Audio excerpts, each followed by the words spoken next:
biasa menjadi desimal. Contoh 3/5. Caranya kita ubah penyebutnya menjadi penyebut per 10, per 100 atau per 1000 ya anak-anak. 5 kita jadikan penyebut per 10 dulu. 5 menjadi 10, kira-kira bisa kan ya? Bisa, dikalikan 2. Kalau penyebut dikalikan 2, maka pembilang juga kita kalikan 2. 3 kali 2 sama dengan 6. 6/10 kita ubah menjadi bentuk desimal atau koma. Karena penyebutnya 10 ada 1 0, maka desimalnya juga ada 1 angka di belakang koma, sehingga 6/10 sama dengan 0,6. Contoh kedua, misalnya ada pecahan 1/4. Nah, kita ubah lagi penyebutnya menjadi 10, 100 atau 1000. 4 dijadikan 10, bisa apa enggak? Enggak bisa. Karena enggak bisa, maka kita ubah penyebutnya menjadi 100. 4 menjadi penyebut 100 dikalikan berapa anak-anak? Betul, dikali 25.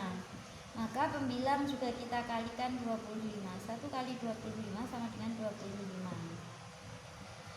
Nah, 25/100 karena di sini ada 2 0, jadi ada 2 angka di belakang koma, sehingga sama dengan 0,25. Ini adalah bentuk desimal dari 1/4. Paham ya anak-anak? Selanjutnya pecahan desimal menjadi pecahan biasa. Contoh, di sini ada 0,5. Kita ubah menjadi pecahan biasa karena ada 1 angka di belakang koma, maka penyebutnya adalah per 10, nolnya 1. 5 tetap kita tulis 5/10. Nah, ini sudah pecahan biasa. Kemudian bisa kita sederhanakan lagi dengan cara dibagi bilangan yang sama. 5 dan 10 bisa kita bagi dengan angka 5. Atas dibagi 5, bawah juga dibagi 5. 5 dibagi 5 sama dengan 1. 10 dibagi 5 sama dengan 2. Jadi bentuk pecahan 0,5 adalah 1/2. Contoh kedua, misalnya 0,75. Nah, karena di sini ada 2 angka di belakang koma, maka pecahan biasanya kita jadikan menjadi penyebut 100. Ada 2 nolnya. Karena ini ada 2 angka di belakang koma. 75 tetap. Kemudian kita sederhanakan lagi ya anak-anak dengan cara dibagi. 75 dan 100 dibagi dengan angka yang sama. Kita bagi dengan 25. Pembilang dibagi 25, penyebut juga dibagi 25. 75 dibagi 25 sama dengan 3. 100 dibagi 25 sama dengan 4. Jadi bentuk pecahan biasa dari 0,75 adalah 3/4. Selanjutnya pecahan biasa menjadi persen. Contoh 1/2, ini bentuk pecahan biasa. Persen adalah per 100 ya anak-anak. Jadi penyebutnya kita ubah menjadi per 100 karena persen. 2 menjadi 100 dikalikan berapa? Dikali 50, betul. Karena penyebut dikali 50, maka pembilang juga dikalikan 50. 1 dikali 50 sama dengan 50. 50/100 sama dengan 50%. Contoh yang kedua, misalnya 3/4. Nah, penyebutnya kita ubah menjadi per 100 karena persen. 4 menjadi 100 dikali berapa anak-anak? Dikali 25. Pembilang juga kita kalikan 25. 3 dikali 25 sama dengan.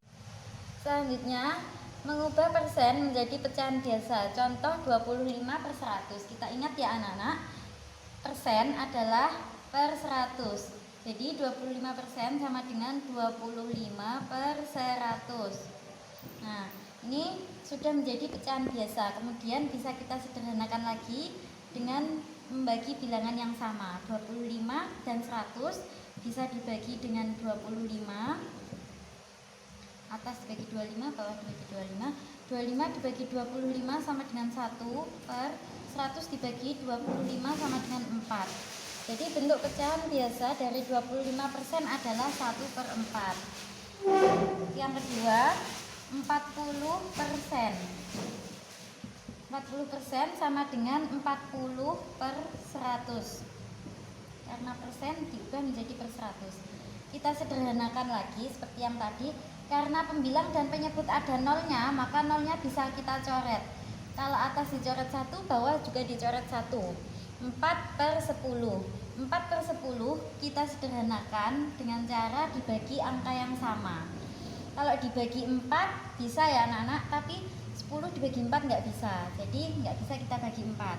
Sehingga kita bisa bagi dengan 2 agar bisa dua-duanya. 4 dibagi 2 sama dengan 2/10 dibagi 2 sama dengan 5.